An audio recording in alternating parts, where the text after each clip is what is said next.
Bueno, buenas noches, hermanos. Vamos a tocar hoy un tema que es bastante conflictivo y como decía recién justamente acá Raúl, es un tema muy difícil de definir.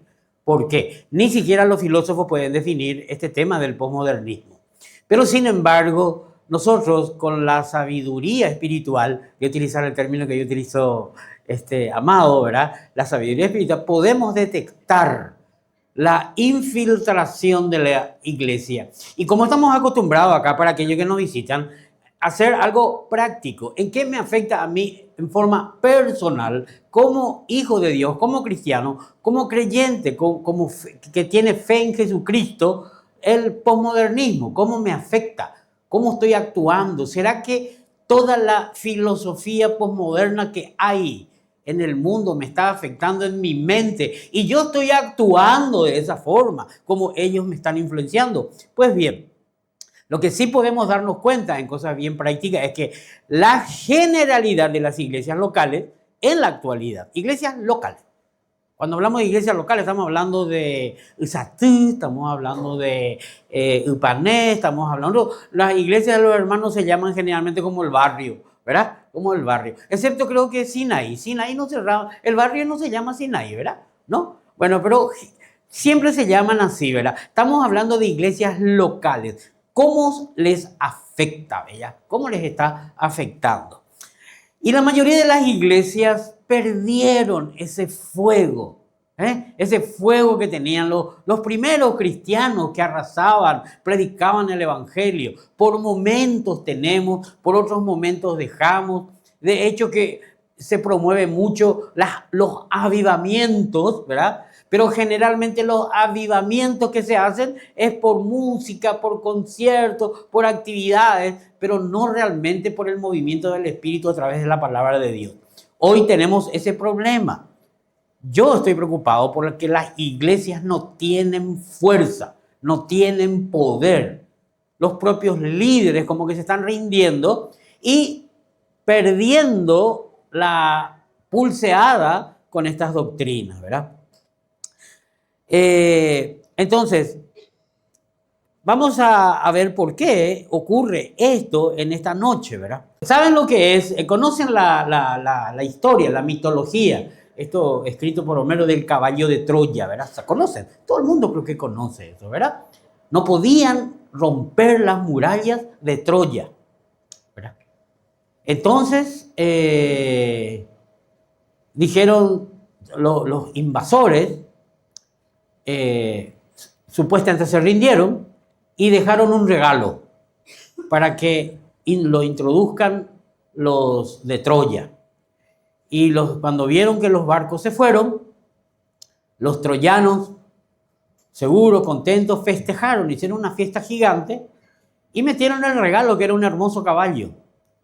Se emborracharon, festejaron, y a la noche, cuando estaban todos durmiendo, había sido que el caballo tenía adentro a los ictos, no me acuerdo cómo se llamaban los invasores, ¿verdad? Y a la noche bajaron, y estando todos los de Troya dormidos, borrachos, inconscientes, fueron aniquilados. Y por culpa de ese caballo, o mejor dicho, a través de ese caballo, el enemigo ganó. Pues bien, estas filosofías que se están perfeccionando, pasando los siglos, se meten en la iglesia y hoy inclusive hasta podemos escuchar predicaciones totalmente fuera del contexto bíblico. Entonces, esto es algo que está ocurriendo ahora. Entonces, pero vamos a estudiar qué es la posmodernidad. No quiero entrar en filosofía porque va a llevar mucho tiempo. Como decía hace rato Raúl, es muy difícil definirlo porque no tiene una definición.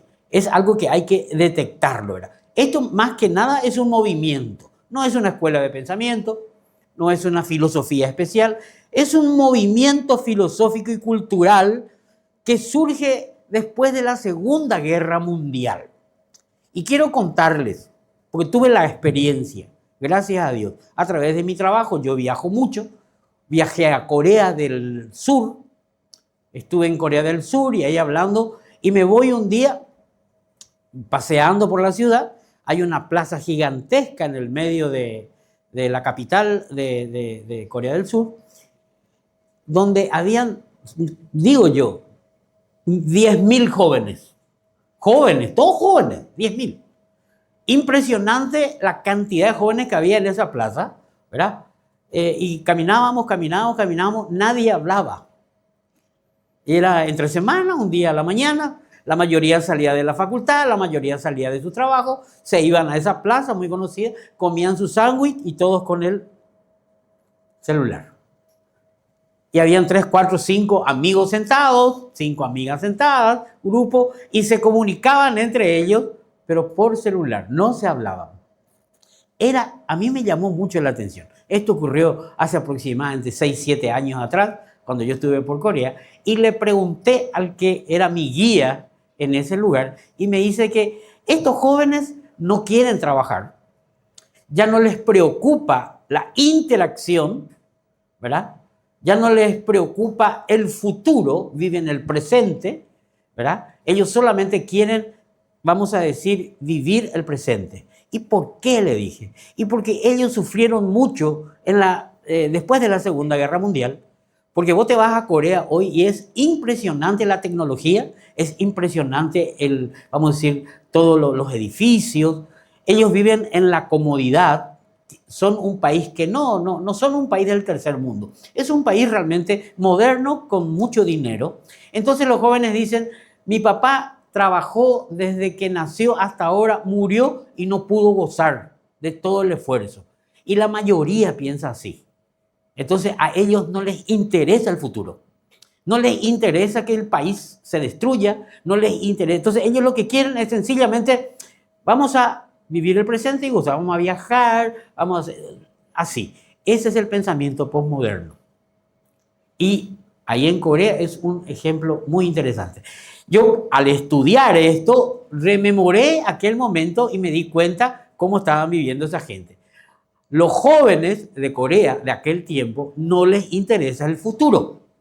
No se preparan para el futuro.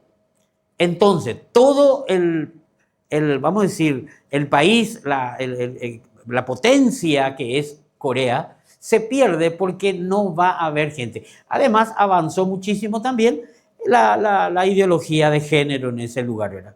Surge, dice, como una reacción contra los valores de la modernidad. Ahora bien, ¿qué es eso de la modernidad? Les voy a mostrar, y no quiero entrar mucho. Ahí tengo una línea de tiempo. La premodernidad se inicia en el 3500 antes de Cristo, que es desde que comenzó más o menos el hombre a escribir por las paredes, ¿verdad? Los signos rupestres, y va hasta el 1600 después de Cristo. Miren, en todo este periodo hubieron un montón de, vamos a llamarle, de muchas culturas pasaron por ahí, pero en el premodernismo, vamos a ver ahora, predominaba Dios. Todo lo que creían, todo lo que hacían, todo lo que pensaban, construían, las familias, tiene que ver con la voluntad de Dios, ¿verdad? Y voy a hablar así porque había muchos dioses, había muchas religiones, pero predominaba en la cultura el concepto de lo divino, el concepto de Dios, el Dios Todopoderoso. A partir del 1600 hasta el 1945 aparece lo que es el modernismo, ¿ok? Y el modernismo se va a caracterizar, mira, Dios, bueno, salió la famosa frase Dios ha muerto, ¿se acuerdan de eso, verdad? Dios ha muerto. Sin embargo, el hombre es la medida de todas las cosas. En el modernismo no se abandonó a Dios, pero Dios ya no regía en todas las partes. Ahí en el modernismo avanzó mucho, aparecieron muchos otros elementos que vamos a leer enseguida, que hizo que avance la ciencia, la cultura. Hay muchos resultados buenos en el modernismo, ¿verdad? Ahí se promovían valores, la disciplina, el sacrificio, el estudio, ¿verdad? Y luego pasó y llegamos después de la Segunda Guerra Mundial, que fue lo que marcó a la humanidad, y especialmente en esos países que lo sufrieron, ¿verdad? Y aparece lo que es la cultura postmoderna. Este más o menos en los años. Ahora veamos qué es lo que realmente es premodernismo. Ahí tenemos tres líneas. Miren, tenemos el premodernismo, que les dije, el modernista y el posmoderno. Fíjense en ustedes, vamos a dejar de lado este primero para no perder mucho tiempo. Oportunamente ustedes pueden acceder al PowerPoint para estudiar. Fíjense en ustedes, acá en el premodernismo, las reglas de conducta lo dictan las religiones. En el modernismo, los grandes relatos predominan, las reglas de conducta lo dicta el capitalismo, para los que son capitalistas, los marxistas, para los que son los comunistas, y el cristianismo, para los que son cristianos. Las reglas de conducta los dictan, le llaman así, los grandes relatos. ¿Correcto? Los grandes relatos. O sea, vos vivís de acuerdo a lo que estás creyendo, pero tenés grandes relatos para que vos acomodes tu vida, ¿verdad? Y hubo, vamos a decir, hasta ciertas guerras de formas de pensar en ese aspecto, ¿verdad? Y sin embargo, en el posmodernismo no sirve. ¿De qué sirve el capitalismo? Trae pobreza, hace daño, y podemos seguir hablando de eso. ¿De qué sirvió el marxismo? Es un error. O sea, los grandes, y el cristianismo es un fracaso. ¿Por qué? Porque todos apuntaban a darle un futuro bueno a la persona. Y ellos, los posmodernistas, dicen de que ningún relato realmente hace bien. Sin embargo, predominan los pequeños relatos. ¿Qué te hace feliz? ¿Vos querés ser LGBT? Sí. Y entonces ellos hacen una ideología y a ellos son minorías. Entonces, en el posmodernismo predominan los pequeños relatos y anulan los otros relatos. ¿Se acuerdan de que en el modernismo Dios ha muerto? Aquí no solo Dios ha muerto, también el hombre muere. Ya no existe. Entonces ya no hay un parámetro. Vos creás lo que vos querés, ¿verdad? Podés crear tu propio Dios, si a vos te gusta. El cristianismo ha muerto, predominan los pequeños relatos, entonces las pequeñas ideologías como feminismo, travestismo, géneros, bla, bla, bla, y todo lo que ustedes ya saben, ¿verdad? En el premodernismo Dios era la medida de todas las cosas, en el modernismo el hombre es la medida de todas las cosas, y en el posmodernismo cada uno hace su medida. ¿Se entiende? El posmodernismo se caracteriza por lo irracional, por lo ilógico, todas esas cosas, ¿verdad? Por eso, no quiero aburrirles con esto porque no es nuestro tema. Yo quiero ver cómo nos afecta a nosotros. Después les puedo pasar, ¿verdad? Los absolutos, no hay, hace rato habíamos hablado con Amado, los absolutos en el premodernismo existían como la verdad de Dios, la moralidad. La misma cosa pasa en el modernismo, ¿verdad? Solamente que los absolutos en la premodernidad lo dictaba Dios. En el modernismo lo dicta la razón, lo dicta la lógica y lo dicta la ciencia. Ya Dios ha muerto, ¿de acuerdo? Pero en el posmodernismo los conceptos absolutos no existen. No, eso es lo que a vos te parece, lo dijo muy bien acá Raúl. Es cierto eso, ¿verdad?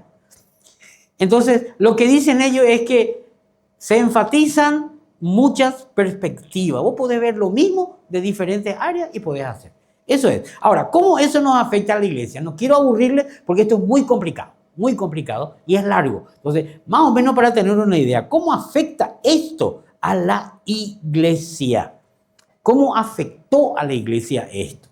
Y vamos a ver ahora en detalle, sutilmente, cómo nos afecta. ¿Por qué? Porque no les mostré en la última parte, aquí, los valores espirituales del premodernismo, del modernismo y del posmodernismo. Y voy a leerles. El posmodernismo promueve el relativismo y el escepticismo. Escepticismo es dudar de todo. Dudar de tu pastor, dudar del teólogo, dudar de la ciencia, dudar de la medicina, todo. Dudas de la biología, ¿se entienden? Ahora entienden por qué eso es un pensamiento posmoderno. Dudas de esas cosas. ¿Qué dice? Promueve el relativismo y el escepticismo hacia las verdades absolutas, lo que le lleva a la creación de una espiritualidad individualista. Y ahí hay una palabra clave. Individualista. Y fragmentada. La espiritualidad posmoderna valora la diversidad y la pluralidad, la autorreferencialidad del individuo al construir su propio mundo interior, buscando lo que se llama autocomplacencia. Ahí ya medio que nos está tocando, ¿verdad? Fíjense ustedes, individualismo, autocomplacencia y ellos en lo espiritual son subjetivos. Y vamos a definir estas palabras, porque en estas tres áreas se metieron en la iglesia.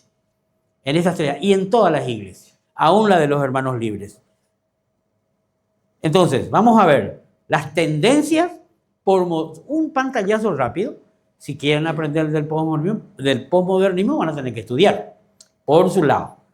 Entonces, vamos a ver ahora tendencias posmodernas que consumen lentamente a la iglesia. Fíjense ustedes, lo primero que la iglesia busca es que Dios, y esto vamos, dígame si no es cierto, vamos a decir, las iglesias buscan hacer que Dios sea agradable a la gente, a las personas, ¿verdad?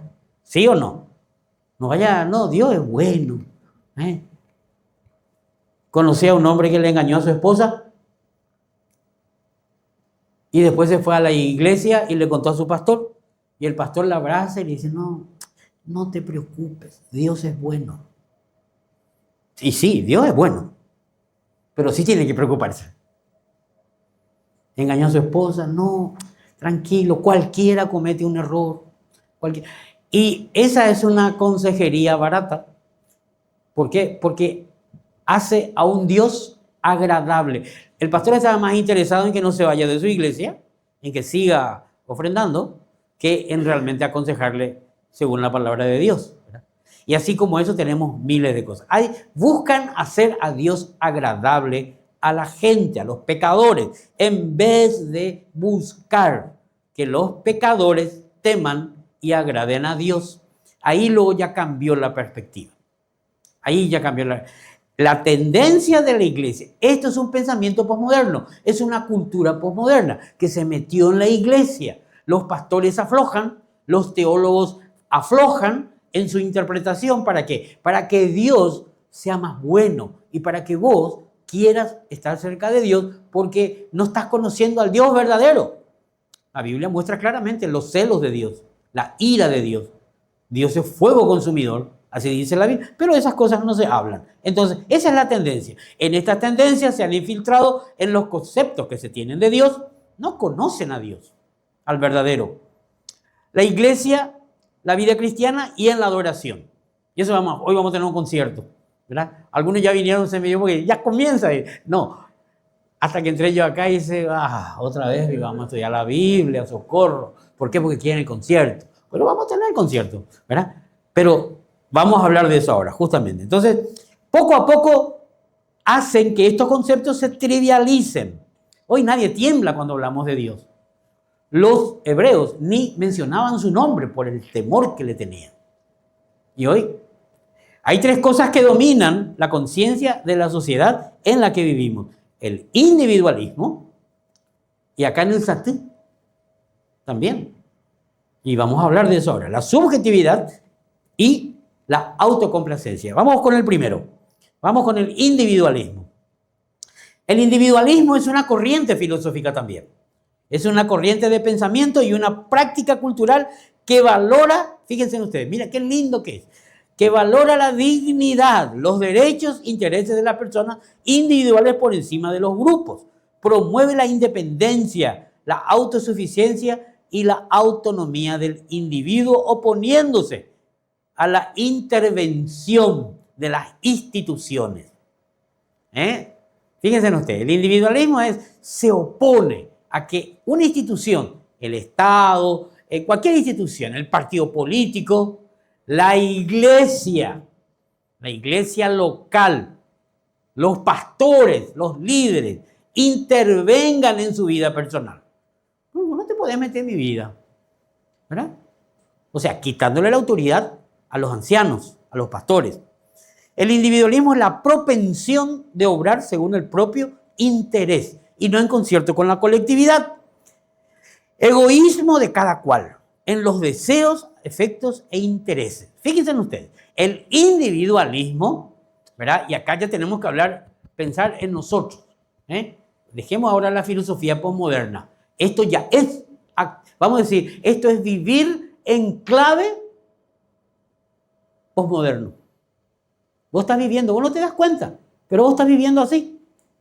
Acá, el egoísmo personal, mira, a mí nadie me va a decir lo que yo tengo que hacer. Acá es el yo contra el yo soy. El yo contra el yo soy. Acá es el yo en contra del nosotros. Justamente lo que hace el posmodernismo es encerrarte en vos mismo y decir, mira, vos sos la medida de todas las cosas, vos, tu ego, tu yo. Y yo defino cómo quiero vivir. A mí no me va a decir el pastor cómo yo tengo que vivir. No me va a decir la Biblia. Esto es lo que me produce. Eso es el individualismo. Alimentado por la filosofía, por las redes sociales, por la televisión y por muchas personas. Por muchas personas que son, ¿cómo se llaman? Influencers. ¿Verdad? Te alimentan tu ego. El individualismo le roba a la gente la conciencia de comunidad. Lo que vos haces le afecta al resto. Puede ser positivo, puede ser negativo, pero todo lo que haces, todo lo que vos estás haciendo como cristiano le está afectando a tus hermanos. Si vos solamente te procuras tu propio bien, quizás le estás haciendo daño al otro. Y esa no es la forma como la Biblia nos enseña a actuar. El individualismo le roba a la gente la conciencia de comunidad que les rodea. Las hace vivir centradas en sí mismas, sin depender de otros ni sentirse obligada hacia los demás. Yo suelo ver eso, y voy a contarlo acá, aunque haya otra iglesia que van a escuchar también. Los secretos del Sebi. Cuando una chica se gusta de un muchacho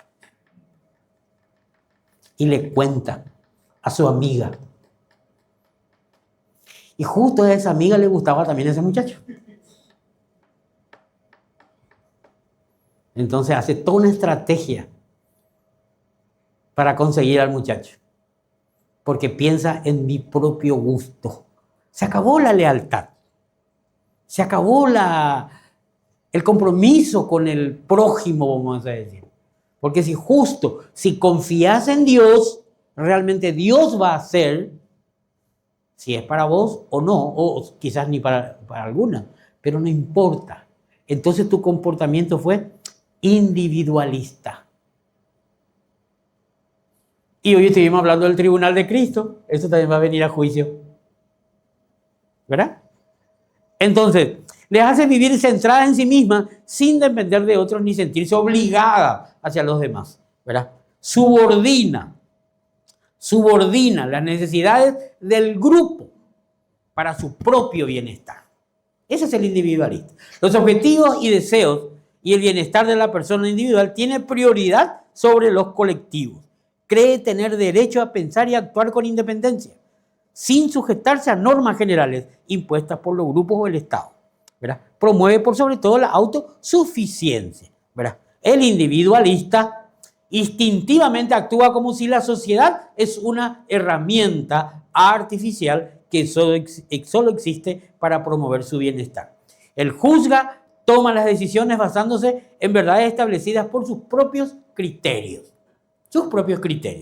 Considera su interés personal como la única motivación humana lógica. Lo hace inconscientemente a veces, porque él no es controlado por el Espíritu. ¿Qué dice la palabra de Dios en Gálatas 2:20? De memoria. Con Cristo estoy juntamente crucificado. Ya no vivo yo, mas vive Cristo en mí. ¿Qué dice ahí? Ya no vivo. Lo que el cristiano tiene como característica y debería tenerlo es que su yo murió. Si tu yo murió, vos no existís. Por lo tanto, pueden decir lo que quieran de vos y vos no te vas a ofender. Pero si vos te ofendés, te molestás, te enojás por cualquier cosa que atacan con tu yo, significa que vos no moriste. por lo tanto tu cristianismo es débil. Con Cristo estoy juntamente crucificado. ¿Verdad? Me contaron de una persona, de un pastor en su iglesia. Una señora le mató con todo lo que dijo de él. Dijo de todo del pastor. Habló mal de su pastor. Y el pastor se enteró y se fue y le dijo, hermana, gracias porque dijiste eso nomás. Pues si me conocés realmente en el fondo, peor hubiera sido. Le mató a la señora. Pero él no se ofendió. ¿Por qué? Porque está muerto. Cristo, él fue crucificado con Cristo. Gálatas dice, con Cristo estoy juntamente crucificado. Cuando vos estás viviendo tu cristianismo, el individualismo no existe. Vos siempre estás pensando en los demás. Siempre estás pensando en los demás. La persona que solamente piensa en sí mismo es un enfermo. Yo suelo decirle justamente a mi esposo, solemos hablar, que el más egoísta de todas las personas es el que está enfermo. El que está enfermo por cualquier cosa, tiene gripe o le duele el estómago, ese piensa en sí mismo todo el día, en su estómago, en su hígado, en sus piernas, me duele esto, me duele la cabeza, todo el día está pensando en él. O sea que la enfermedad te impide vivir de manera colectiva, ni en tu familia puede ser así. Todo el mundo está alrededor del enfermo, ¿sí o no? ¿Verdad? Pero ustedes saben de que cuando el cristiano ha muerto, o mejor dicho, la persona ha muerta, aún la enfermedad no le impide él pensar en la obra y en los demás.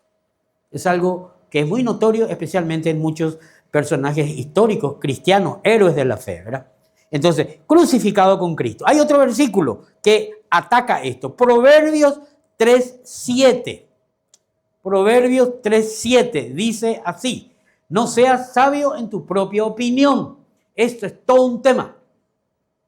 Hoy discutir con los jóvenes, enseñarles los postulados bíblicos que cuestionan todo, ¿verdad? Y dicen, no, esto es así. No seas sabio en tu propia opinión. Tiene todo un estudio bíblico, esto es muy interesante. Tu opinión, la Biblia te dice, escucha el consejo. Quizás tengas razón en algunas cosas, pero escucha, no vayas a quedarte encerrado o encerrada en eso. Teme a Jehová y apártate del mal. Otro versículo, Proverbios 16:2. El camino del hombre es limpio en su propia opinión, pero Jehová es el que examina los espíritus. Proverbios 12:15. En la opinión del insensato, su camino es derecho, pero el que obedece el consejo es sabio. Esto pasa mucho. Y en Proverbios 16:25 tenemos este versículo que dice, hay camino que parece derecho al hombre, pero su fin es camino de muerte. El individualista que no escucha consejos, que solamente cree que lo que él dice es la verdad, está en peligro de muerte. En peligro de muerte. Si no está muerto ya. Eso es el individualismo. Por causa del individualista, las iglesias se convierten, dígame si no es verdad, en centros comerciales, donde se intenta ofrecer al individuo lo que busca. Los productos que se ofrecen son actividades, experiencias emocionales, música, instrucción secular, ¿verdad?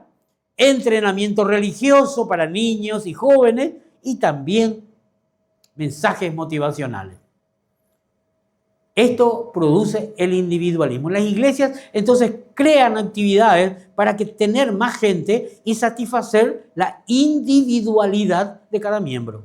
Y no les está exigiendo realmente la entrega a Cristo y el matar el yo.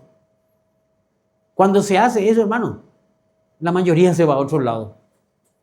Y si hay poquita gente en esa iglesia, porque no les gusta eso, ¿verdad? Por otro lado, según sea su personalidad, sus intereses particulares, la gente escoge la iglesia que mejor le parece. Por supuesto, si más tarde no le satisface, la abandona y se busca otra. Y el pastor o los pastores de esas iglesias que no quieren perder a sus miembros, ¿verdad? Los recibe. Nosotros tenemos más miembros fuera de nuestra iglesia. Y no voy a decir los nombres de la iglesia, porque tenemos muchos miembros en otras iglesias. Algunos son líderes inclusive en esas iglesias. Que en esta iglesia no les gusta la confrontación. Acá cuando se le dice algo a alguien, esto está mal, esto no puede hacer así, no puede estar así. Ahora hay algunas personas a quienes yo le digo, mira, esto tenemos que solucionar. Si no solucionamos, hay dos soluciones, ¿verdad? O mejor dicho, hay dos situaciones. Si solucionamos, te quedas perfecta. Si no lo solucionamos, te tenés que ir, hermano. Acá en la iglesia esto ocurre. Entonces, es importante. ¿Por qué? Porque al individualista que quiere seguir viviendo como se le antoja y no quiere sacrificarse como lo que dice la Escritura, por supuesto, mejor se va a otro lado. Y aparte, Dios nos exige a los pastores eso, ¿verdad? La iglesia se comporta entonces como con un pensamiento consumista, donde los creyentes buscan un lugar que se ajuste a su gusto o necesidades personales. Muchas veces eso es así. En la adoración se manifiesta el individualismo, se manifiesta en la adoración de adorar de acuerdo a su deseo y estilo personal. ¿Verdad? Ah, no, esa música no me gusta, ese no vamos a cantar. ¿Verdad? O sea, él no está pensando en la adoración, sino en el gusto personal suyo. De esta manera la adoración se convierte en un asunto de gusto personal, más que una ofrenda traída a Dios. Hoy, hermanos, van a hacer un concierto acá y van a cantar. Quizás no como nosotros estamos acostumbrados, ¿verdad? Los ancianos. Yo no soy anciano, pero soy un joven maduro, ¿verdad? Muy maduro. Y mi forma de cantar es otra. Ustedes van a hacer lo que quieran y a ver si me pueden contagiar. Pero que lo hagamos para el Señor. Para el Señor. Cantemos para el Señor. Bailemos para el Señor. Hagan lo que quieran, pero para el Señor. Y no realmente para satisfacer un deseo de la carne. Porque así como la alabanza adora a Dios, también alimenta la carne. Eso en un estudio vamos a demostrar claramente. Creo que tenemos una conferencia, dentro de poco viene un pastor, maestro de música, Billy Monjau. Una vez él trajo a nosotros y nos habló de la alabanza y cómo los sonidos, las cuerdas de la guitarra, los sonidos afectan a la biología del cuerpo y muchos de ellos hacen daño. Es importante entender eso. Bueno, entonces se convierte en un gusto personal. Entonces, en la adoración, de esta manera la adoración se trivializa. ¿Verdad? Bueno, correcto. Pasamos al siguiente punto, la subjetividad. La subjetividad, ¿cómo es la subjetividad en la iglesia? Fíjense en ustedes, es relativo a la forma. Hay un pensamiento objetivo y hay un pensamiento subjetivo. El pensamiento subjetivo es relativo, dependiendo a cómo vos sientas, cómo vos pienses, ¿verdad? Los ingenieros no pueden construir un edificio en forma subjetiva. Tienen que construirlo con números, con cálculos. Esos son objetivos, ¿verdad? Cuando hacemos un edificio, tenemos que calcular y lo que dicen los números tenemos que respetar. No pueden decir ellos, no, a mí me parece que esto ya tiene mucho cemento, me parece que ya tiene hierros muy gruesos, vamos a poner más fino. Se cae el edificio porque son pensamientos objetivos. Los profesionales están obligados a ser objetivos, no a dejarse llevar por las emociones, los sentimientos.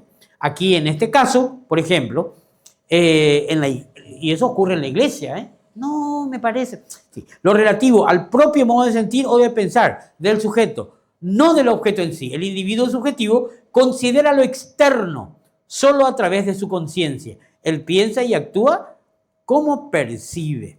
La subjetividad es una mezcla de irracionalidad y un romanticismo. También es una corriente filosófica que se metió y está en el posmodernismo, ¿verdad? Tiene que ver con percepciones, intuiciones, sensaciones, imaginaciones y emociones. Solemos hablar acá en el Club de Matrimonio a las mujeres. Las mujeres son muy perceptivas, tienen muchas intuiciones, ¿verdad? De hecho que yo suelo usar mucho eso con mi señora.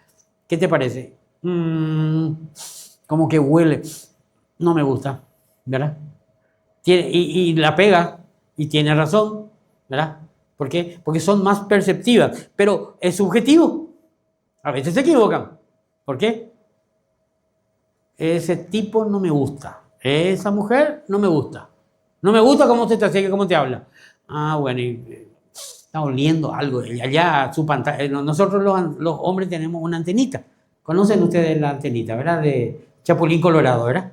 Nosotros los hombres tenemos una antenita que percibimos, ¿verdad? Mis antenas como el Chapulín Colorado. Las mujeres tienen una antena parabólica. Y es importante escucharlas por eso, ¿verdad? Entonces es interesante, percepciones, intuición. Eso es el subjetivismo. El cristiano, bajo el dominio de la subjetividad, no busca entender la doctrina bíblica. Él lo que quiere es experimentar. Experimentar. Él, si es posible, quiere que la Biblia cambie y se adecue a su forma de pensar. Ese es el subjetivista. Quiere cambiar la escritura. Él busca lo que Dios está hablando. De hecho, que hay muchas iglesias donde hay pastores que dicen, Dios me habló y me dijo esto o lo otro, cambiando la escritura. No se acerca a Dios para contemplarlo con reflexión o para saber qué quiere que haga, sino para esperar que se manifieste su poder. Este es el subjetivista. No considera los mandamientos de Dios para aplicarlos y obedecerlos, sino que se concentra en las promesas para exigirlas. Para exigirlas. Muchos hermanos son así. Este es el posmodernismo metiéndose directamente. Acá la doctrina, la filosofía subjetivista, se metió en la iglesia y les cuento, hay iglesias totalmente dominadas por este pensamiento. Hay iglesias hay personas que van a esas congregaciones locales para esperar que Dios cumpla su promesa con ellos. Y si no cumple, se enojan. Y el pastor le dice, exíjale a Dios que cumpla lo que le prometió. El pastor lo le dice. Iglesias totalmente consumidas por el subjetivismo. Las premisas básicas de la subjetividad religiosa giran alrededor de un sutil menosprecio a las escrituras y una obvia exaltación de las experiencias místicas. Me encanta a mí. Esta tarde, estoy escuchando un estudio de la tecnología con palabras sacadas de las escrituras, analizadas del griego directamente, para saber la verdad de lo que dice la Biblia y aplicarla a nosotros. Eso es estudio. El subjetivista no hace eso. Demasiado complicado ya es, demasiado aburrido ya es, ¿verdad? Entonces él cree de lo que lee, lo que él interpreta, subjetivista. Hay un sutil menosprecio a la escritura y una obvia exaltación a las experiencias místicas. Experiencias místicas. Esa es la subjetividad. Por ejemplo, se dice, primero hay que llenar el corazón de fuego. ¿Habrán escuchado ustedes eso? No hace falta estudiar tanto la escritura. Hay que llenar el corazón de fuego y luego obtener el entendimiento. A Dios no se le conoce meditando, miren la locura, y estudiando las escrituras, sino experimentando su poder. Eso es la subjetividad. Esto coloca la autoridad de la escritura en un nivel inferior al de las experiencias. Y yo hablando, no dije hace rato, cuando estaba Amado hablando, no le pregunten a ChatGPT por doctrinas. Yo sé que hay muchos que usan la inteligencia artificial, pero cuando preguntan por doctrinas, generalmente se equivocan, porque entran en una crisis existencial la inteligencia artificial, porque hay tanta doctrina, tantas escuelas donde él busca a ver cuál es el que le gusta a él, cuál es el que le gusta a él, y ese te va a tratar de decir, y más o menos ocurre, ¿verdad? Había dicho una vez, acá le conté, cuando le pregunté yo a una inteligencia artificial, ¿realmente Jesucristo permitió que le adoren? Y sale una respuesta contundente, rapidísima. Jesucristo nunca permitió que se le adore. Así. Y yo me quedé, socorro, dije, comencé a investigar, encontré como 40 versículos donde se le adoró a Jesucristo. Y Jesucristo no se lo impidió. Se arrodillaron a sus pies. Entonces, les digo, no le pregunten a la inteligencia artificial sobre doctrinas fundamentales, porque puede errar. Y si le preguntan, analicen si lo que le dijo es correcto. Entonces, coloca la autoridad de la escritura a un nivel inferior que al de las experiencias. Sin embargo, la mayoría de la gente que vive así, su vida cristiana se le hace difícil y a veces casi imposible percatarse de ese error. La Biblia dice escudriñar las Escrituras. La Biblia nos manda estudiar las Escrituras. Tenemos en Deuteronomio capítulo 6, versículo 6, lo siguiente. Dice, estas palabras que yo te mando hoy estarán en tu corazón. Las repetirás a tus hijos y hablarás de ellas sentado en casa o andando por el camino, cuando te acuestes, cuando te levantes, las atarás a tu mano como señal y estarán como frontal entre tus ojos, las escribirás en los postes de tu casa y en las puertas de tu ciudad. Y ustedes saben que los judíos hacían eso, o mejor dicho, los hebreos. Así estaban, en su casa. Yo no sé si ustedes hacen eso, pero que Dios nos manda estudiar las Escrituras, no seamos subjetivos. Después tenemos también, Salmo 1:2, perdón.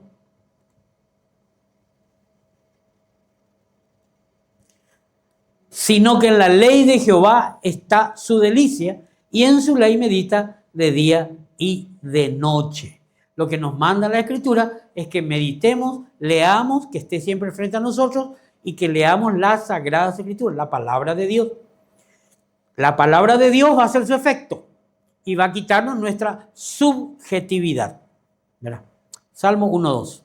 Y el último, Josué, que sabemos de memoria, este versículo 1:8, que dice, nunca se apartará de tu boca este libro de la ley, sino que de día y de noche meditarás en él, para que guardes y hagas todo lo que en él está escrito. No lo que vos sientas que tenés que hacer. Eso no me canso de decirle a los jóvenes. No vaya a hacer lo que vos pensás que dice la Biblia que vos tenés que hacer. Y ahí es donde entran en la lucha personal con su voluntad. Correcto, Josué 1:8. Entonces, subjetivo. La subjetividad, entonces, en la adoración, confunden, y ojalá que hoy no sea así, confunden la adoración bíblica y reflexiva, reverente, con tibieza. Con tibieza. Uno de los problemas que tuvieron, vamos a decir, los fundadores de los Hermanos Libres, era justamente la frialdad con la que cantaban los himnos. Ya era una cosa que así, ¿verdad? Nuestros primeros padres serían. Y tenemos que reconocer que si vamos a compararnos con otras congregaciones, nuestra alabanza suele ser un desastre, ¿verdad? La guitarra no suena bien, el micrófono no sale, se confunde. No, hay que alabar bien. Miren, lo que tenemos hoy acá es una belleza, ¿verdad? Ojalá que podamos hacer todo eso, ¿verdad? Pero no por eso tenemos que confundir, no tenemos que dejar de alabar en forma reflexiva, entender lo que estamos cantando y en forma reverente para Dios. Los subjetivos prefieren lo emocionalmente gratificante y eufórico. La alabanza no tiene que ser así. Eso es la alabanza subjetiva. En doctrinas desconfían del intelecto de los teólogos, por lo cual no hay un sólido conocimiento bíblico acerca de la persona de Dios. De hecho, por causa del subjetivismo religioso, muchos cristianos adoran a un Dios inventado. Un Dios amansado, el que hace lo que vos querés. Dios está a tu servicio. A ese Dios adoran. Ese Dios no existe. Ese Dios no existe. En doctrinas. Y por último, y terminando ya, vamos a hablar, y este es bien fuerte, la autocomplacencia. Que también el posmodernismo habla de la autocomplacencia. No en forma directa, pero todo lo que te dice es que goza ahora, hoy, en este momento, no pierdas el tiempo. Y es una doctrina muy fuerte. La autocomplacencia. ¿Qué es la autocomplacencia? Estamos hablando de un hedonismo, aquel que se procura la mayor satisfacción o placer en el momento. Nuestra generación tiene como centro el ser humano y como meta su bienestar, felicidad y la realización personal. Estas cosas son el Dios y el culto de esta época, y todo ideal, esfuerzo y devoción son gobernados por ella, ¿verdad? Solemos hacerlo en el Instituto Bíblico. Vamos a estudiar hermenéutica bíblica. No hay tiempo, tenemos culto, tenemos club bíblico, lunes, martes, miércoles, toda la semana. El único tiempo que queda es domingo, desde las 4 de la tarde hasta las 6. Ya, comenzamos el instituto. 40, 50, bien. Vamos a estudiar la Biblia. Vamos a enseñar cómo analizar e interpretar las Escrituras. Segundo domingo, 30. Tercer domingo, 20. Y así vamos. Cuando estamos terminando el curso, 3, 4. Y terminan, ¿cómo se dice? Arrastrados. ¿Y por qué dejaron los otros 45, 48? Por la autocomplacencia. Porque para estudiar las Escrituras y hermenéutica bíblica es un sacrificio. Y domingo a las 4 de la tarde hasta las 6, está loco. Ahí yo tengo que dormir la siesta, digerir el vino. Pero, hermanos, y les felicito porque acá hay muchos hermanos que han estudiado en ese horario. Ustedes saben cuando me convertí recién, el fuego espiritual le habían discipulado. Me acuerdo, no vino Heisenkol hoy. ¿Está Heisenkol por ahí? Heisenkol, me acuerdo. No había tiempo. ¿A qué hora discipulábamos, Edgar? Las 1 de la mañana. La 1 de la mañana, de 1 a 2 de la mañana. Me acuerdo que venía, entraba por casa, me golpeaba por la ventana y entraba por la ventana, ¿verdad? Y ahí discipulábamos. 1 hora, 2 horas. Por eso, ¿verdad? Hoy, el discipulado es una carga. ¿Por qué? Por la autocomplacencia. La autocomplacencia es un obstáculo para la misión de la iglesia, porque desvía la atención del servicio a Dios y los demás hacia la satisfacción personal, ¿verdad? Por ejemplo, las mujeres no quieren más sentirse atadas a sus casas, ¿sí o no? Y está bien también, no tienen por qué estarlo. Los hombres no quieren más ser los únicos responsables de proveer para su familia. Y está bien también, ¿qué vamos a hacerle? ¿Verdad? Vamos a compartir los gastos, vamos a compartir el sacrificio, vamos a trabajar. Pero el hombre lo que se olvida es de venir a lavar los platos, de venir a limpiar la casa, de lavar la ropa, ¿verdad? Esas son las cosas que el hombre se olvida. Quiere compartir las responsabilidades, pero no todas. ¿Por qué? Por autocomplacencia. Esta es nuestra vida, las redes sociales, todo. Nos metieron este concepto. En el premodernismo, el varón no dudaba, tenía que ir a trabajar y tenía que proveer para su familia. Y la mujer tenía que cuidar de los hijos, limpiar la casa, darle de comer. No había ducha. ¿Por qué? Porque Dios establecía la conducta. Esto comenzó a complicarse ya en el modernismo, ¿verdad? Los jóvenes, así como los niños, reclaman su derecho a hacer y hacer lo que quieran, sin la intromisión de los adultos. En otras palabras, cada quien quiere tener su espacio para procurarse la mayor satisfacción personal posible. Eso es la autocomplacencia. Miren, hermanos, nuestras iglesias están invadidas por la subjetividad, por la autocomplacencia. ¿Y cuál era el primero? Individualismo. Individualismo. Hay que atacar eso. Hay que atacar eso. Porque están destruyendo la iglesia. Así que no es extraño que las industrias más ricas de hoy sean las de la televisión, el cine, los deportes, las modas, los parques de diversiones, la música popular, el entrenamiento en general.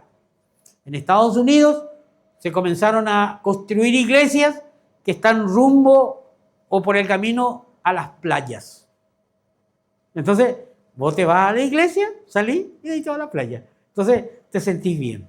Pero colocaron de tal forma a que los miembros asistan al culto.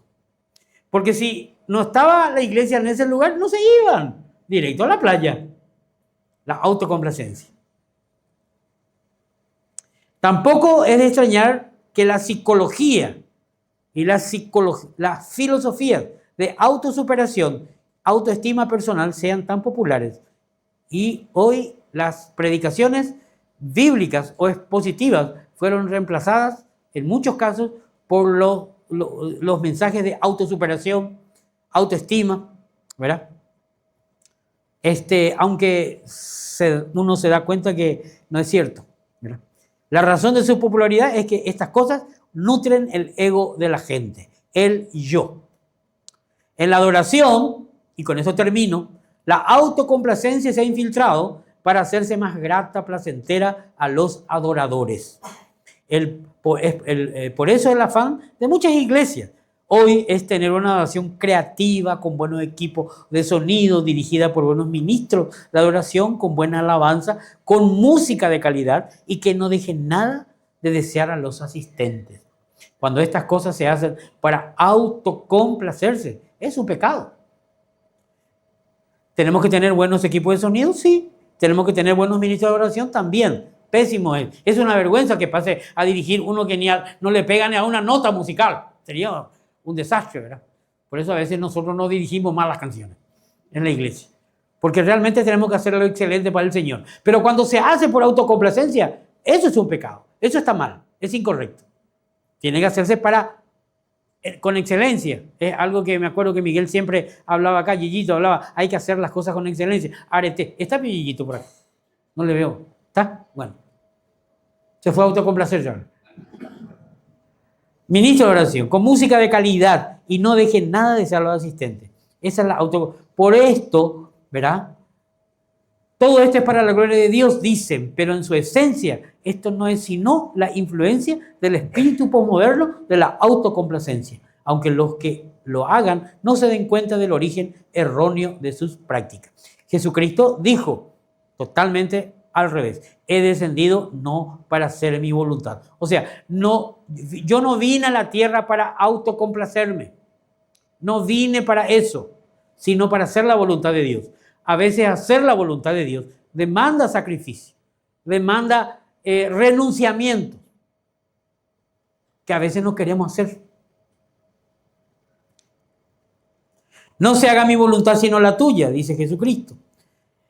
Él nos ha dejado ejemplo para que sigamos sus pisadas. Por ejemplo, porque ejemplos os he dado para que así como yo he hecho, vosotros también hagáis. El apóstol Pedro dijo, pues para esto fuisteis llamados, porque también Cristo sufrió por nosotros, dejándoos ejemplo para que sigamos sus pisadas.